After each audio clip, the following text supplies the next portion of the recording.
Elon Musk recently said jobs and currency are going to be irrelevant as AI basically takes over.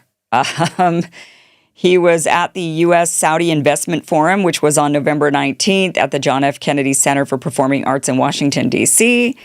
And yeah, this is what he says. If you go out long enough, assuming there's a continued improvement in AI and robotics, which this seems likely, the money will stop being relevant at some point in the future. Now, there will still be constraints on power, like electricity and mass. The fundamental physics elements will still be constraints. But I think at some point, currency becomes irrelevant. Jensen, any thoughts? By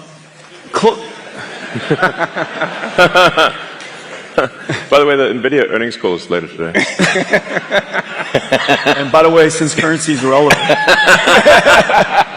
Cheers. Elon just wants to share with you some breaking news. As they laugh. The two of us would like to share some breaking news. You know, I didn't think it could happen to me, but just recently someone stole my information and actually bought a car under my name in Texas.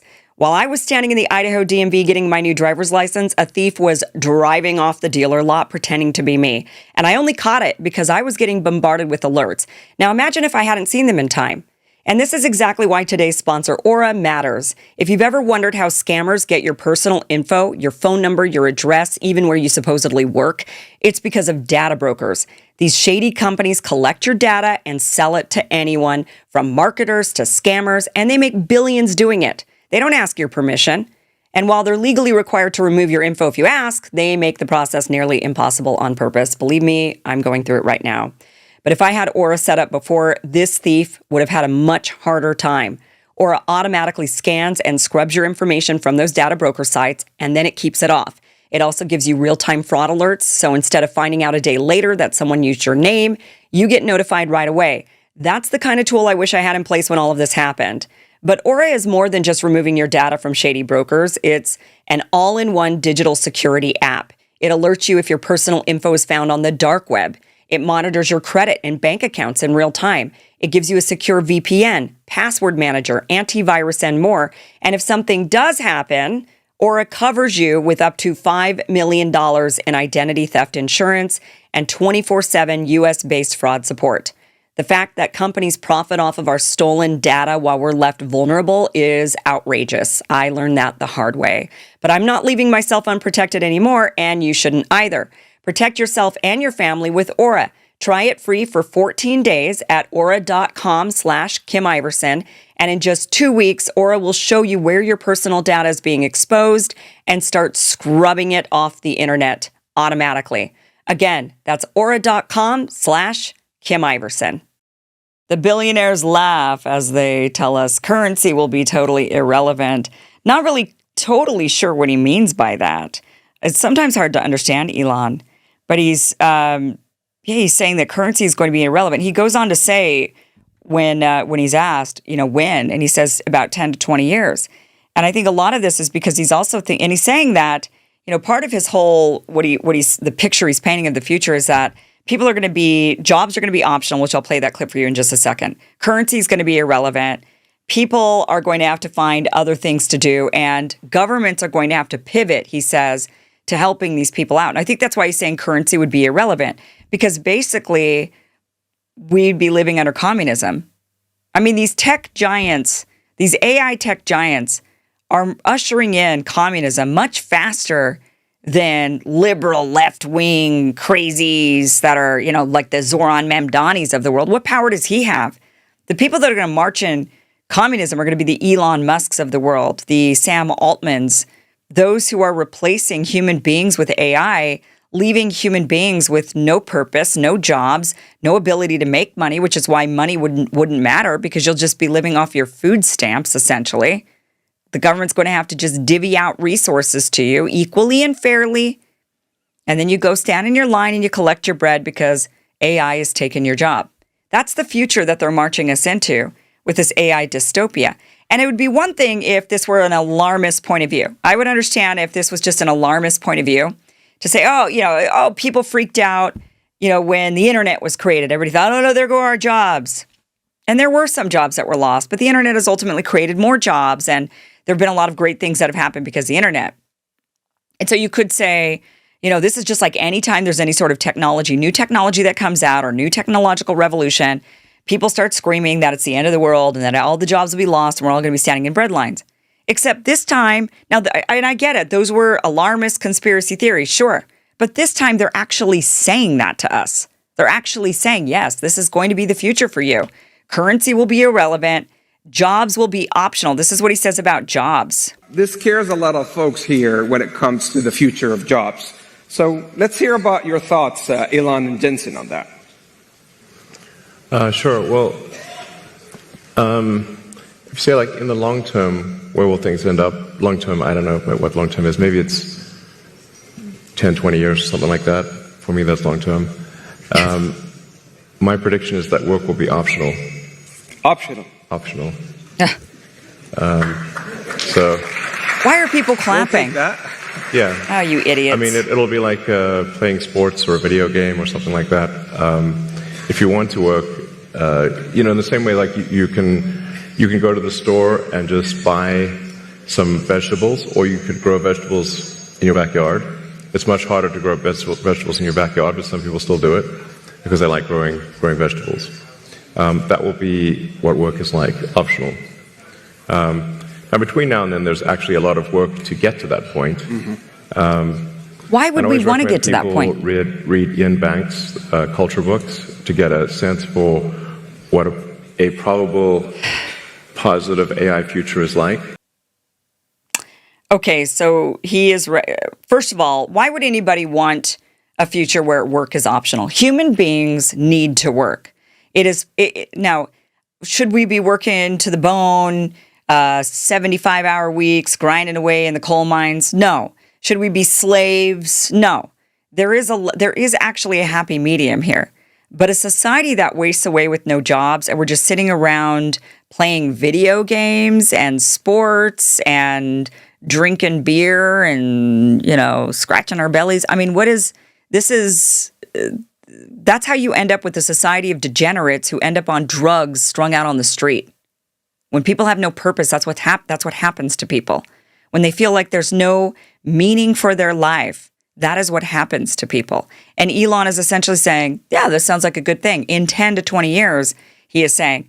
So then he goes on to talk about Ian Banks, and he says, these are the culture books. So we should all read these, honestly. I'm going to start reading these because I want to know what the hell is going on in Elon's brain, because Elon is now the wealthiest man in the world. He's got a ton of power. I want to know what he's thinking our future is going to look like.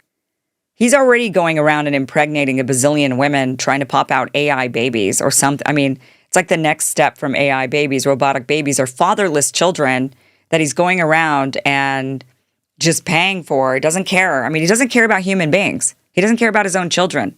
I mean, Elon has done a lot of really great things. I think he's really smart. There's a lot of stuff that I think he's done that's been great for the world. But I don't think he's a good person. I don't. I think he's a person that doesn't, I shouldn't say, I don't think he's a bad person. I'm not going to say I think he's a bad person. I don't think he's a good person or a bad person. He's like a robot. Honestly, I think we could just go in there and see what's in his guts. It might be totally robotic at this point. I don't know if I'd be surprised by that. But this is the book series that he's telling us that we should read. And it's Ian Banks, the Culture series, the Culture Universe. And this is the introduction book to the one. This is the Player of Games, shows daily life in the culture. And so I think this would be the book to read, those two books probably. But then there's more books that you could read just to figure out what the hell's going on in Elon's brain and what these guys have in store for us. This one was written in 1990. The first one was written in 87. The second one in 88. This one was in 90. A structurally inventive masterpiece that weaves dual timelines around a brilliant but deeply damaged mercenary named Cheredinine Zakalwi, recruited by the culture's special circumstances to wage shadow wars for moral ends, ultimately revealing the horrifying origins of his trauma. That's like the book description here. This next book, Surface Detail, written in 2010, a sprawling tale of a galaxy-spanning war over the afterlife itself, where a tattooed slave girl's murder and reawakening sparks a conflict between those who defend virtual hells as a deterrent and the culture's fight to abolish them forever. And lastly, written in 2012, I think this is the last book, The Hydrogen Sonata. In the twilight days before a culture ship mind prepares to sublime into a higher dimension, a frenetically chaotic quest unfolds to uncover an ancient secret about the universe's origins, all set to the haunting strains of an impossibly difficult musical piece. Okay? This is what Elon is saying. He envisions for our future. I don't even understand what I just read to you, to be honest with you.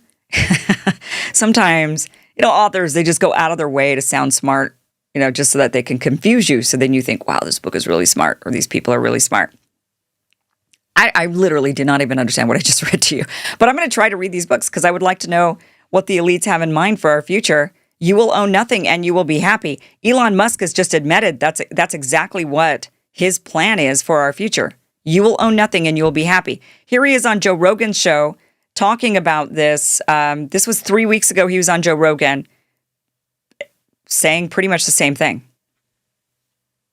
Like, what other jobs will be available that aren't available now because of AI? Well, AI is really still digital. Ultimately, AI can improve the productivity of humans who build things with their hands or do things with their hands, like literally welding, electrical work, plumbing, anything that's physically moving atoms, like cooking food or farming or like anything that's physical. Those jobs will exist for a much longer time. But anything that is digital, which is like just someone at a computer doing something, AI is going to take over those jobs like lightning. Coding, anything along those lines, yeah. It's going to take over those jobs like lightning. Just like digital computers took over the job of people doing manual calculations, but much faster. So we're all going to be, if we're not just wasting away playing video games and sports, then we're going to be laborers. We're going to be back in the coal mines, essentially, is what he's saying. Is we're going to be doing the physical labor. Those who can do physical labor, which a lot of people cannot. And of course, the physical labor jobs are going to pick the best people for those labor jobs, which means a lot of people will be sitting around playing video games, living in an alternate reality that I'm sure he'll create for us. Just put on your glasses and live your world. Live in the Matrix. You know what? Just put on your glasses, veg out on the couch, and live in the world you wished you lived in real life. You are meaningless. You are worthless. You are useless. But when you put on your glasses, you get to be whoever you want. You get to be anybody you want when we insert you into our AI virtual reality. Because your real reality sucks. And if you're not wearing the glasses, then you're busy plumbing and building and plowing and piping. These are the things you're going to be doing. I mean, this is just so dystopian. This is not what we wanted. This isn't what we wanted. And that's the scary thing about this, is that the Trump administration is ushering this in, this AI revolution, thinking that it's going to be good, but then listen to the minds that are in charge at the helm of the AI revolution. These are the ones that are ushering in, not the Klaus Schwabs of the world, not the George Soros, these ones right here, the Elon Musks that are ushering in the you will own nothing and you will be happy era. And you will not be happy, I guarantee it. You will not be happy. You will be useless, you will be wasteless, your mind will be on drugs. It'll need to be on drugs. You'll be taking LSD, putting on your AI glasses, vegging out on your couch, slothing away. I mean, it's just unbelievable. But this is what he envisions for us. I don't know. Do you like it? You tell me. What do you think? Email me, Kim@KimIverson.com. Thank you for watching this clip from the full Kim Iverson show, which you can catch Monday through Friday, 2 p.m. Pacific, 5 p.m. Eastern at KimIversonShow.com. It is free for you to watch. Again, 2 p.m. Pacific, 5 p.m. Eastern, KimIversonShow.com. See you there.